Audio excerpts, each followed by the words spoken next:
Hey guys, so Happy New Year and welcome to 2020. I went to visit mom in New York for the holidays as per usual, and for the most part it was, I guess, a pretty standard visit. It's a little weird because I talked to mom about transitioning and I hadn't really talked to anybody else about it. Nobody else really knows, so it was kind of a little bit awkward, but I mean, for the most part, I had an enjoyable visit. I got to visit with Scully Raptor, and that was a lot of fun. And just kind of, I guess, had some low key days. So, it was mostly a pretty normal visit. Nothing really huge holiday related or whatnot, because odd numbered years I usually go after Christmas. But I mean, overall, I had a good trip, and I ended up doing a little shopping while I was there, picking up a new Long Island related shirt because the one I had previously was starting to fade. I think I'd gotten it last year and it was already kind of fading a little bit. But let's see. While I was on the plane, I kind of thought it was initially just display because some planes have this display where it tells you where you are, where you're going, and where you are in the journey. And this one I thought was pretty nifty because the graphics looked pretty sharp. Had a little icon of the plane, and it would show you the part of the journey you hadn't done yet was blue, and the part you'd already covered was yellow. And I didn't realize until I saw somebody playing with it that it was manipulatable, that you could twist it around and do things to it. So, I mean, as you can see in this little clip here, you can manipulate the map. And I thought that was pretty nifty. It offers you a lot of different options, both from like overhead of the plane.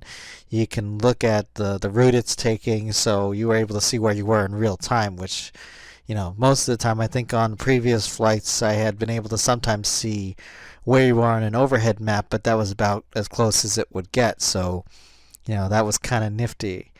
And for Christmas, I ended up getting a copy of Mortal Kombat 11 because I was kind of looking for Christmas gifts and adding stuff to my list.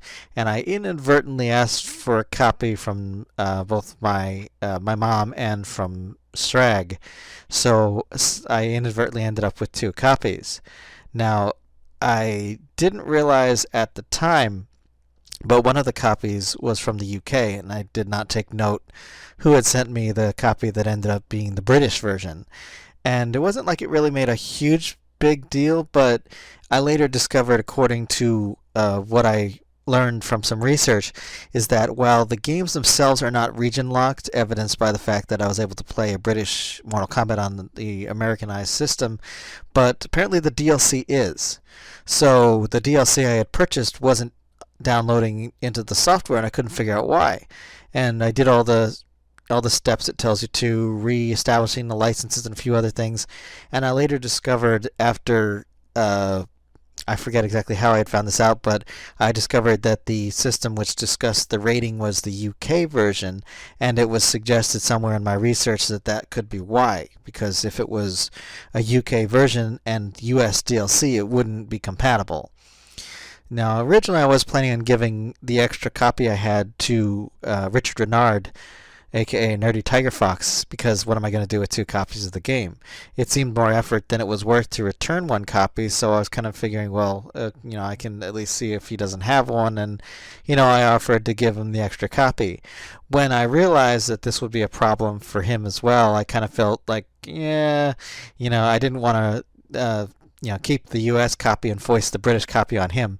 So I decided to just give the British copy to Goodwill, and it's I bought him a fresh copy of Mortal Kombat 11.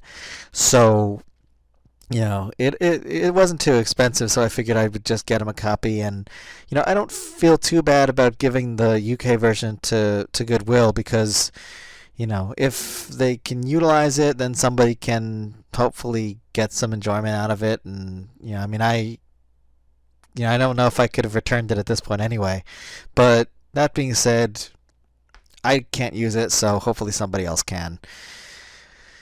But anyway, I guess the other thing is that I think that especially because these days, I have blue nail polish. And I think I'm going to start keeping a bottle at work because, according to the appearance policy, it's supposed to be nice and neat, but occasionally it chips, and especially when I'm doing things like typing or something like that. So I think what I'm going to do is keep a bottle at work once I get the opportunity to get an extra bottle or two, and just keep one at my desk just in case I need to touch it up during the day. I guess the last thing to mention for right this second is apparently, I've been running out of, well, I've been preparing for future expansions to my spaceship collection from Eaglemoss. And one of the things I've run into is, of course, future expansion. Now, I have what I think is plenty of room for the foreseeable future for the standard collection, which hopefully I think will stop at 180 issues or something. I have lots of places to put things still. And Discovery, I'm kind of running out of spaces. I think I only have 2 or 3 left, and of course the collection will go beyond that. And it's like I'd contemplated, whether or not I wanted to do the Battlestar Galactica collection because I do like the ships from that, and also the fact that they're apparently doing Star Trek Picard Section 31 and the Lower Decks ships. And while that's all well and good, I have to wonder exactly where do they, where are most people supposed to keep these things? Because the standard collection is 180 ships, and that's not including the special ones or the larger versions or any of that stuff.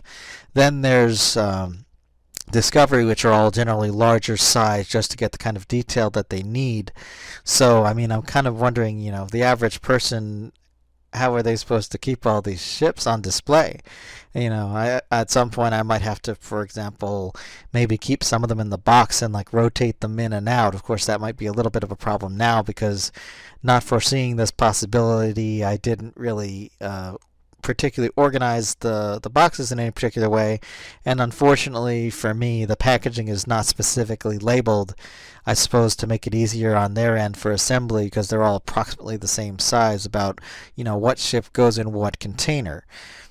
But I guess that's a problem for future me. But that's it for now, and hopefully I'll have more of an update soon. But that's all the big stuff. So Happy New Year, everybody, and welcome to 2020 once again. Thanks for watching, and if you liked it, click the subscribe button and leave a comment below. You can also find me on Twitter and a few other places on the web, or support me via Patreon or Ko-fi. Zebra hugs!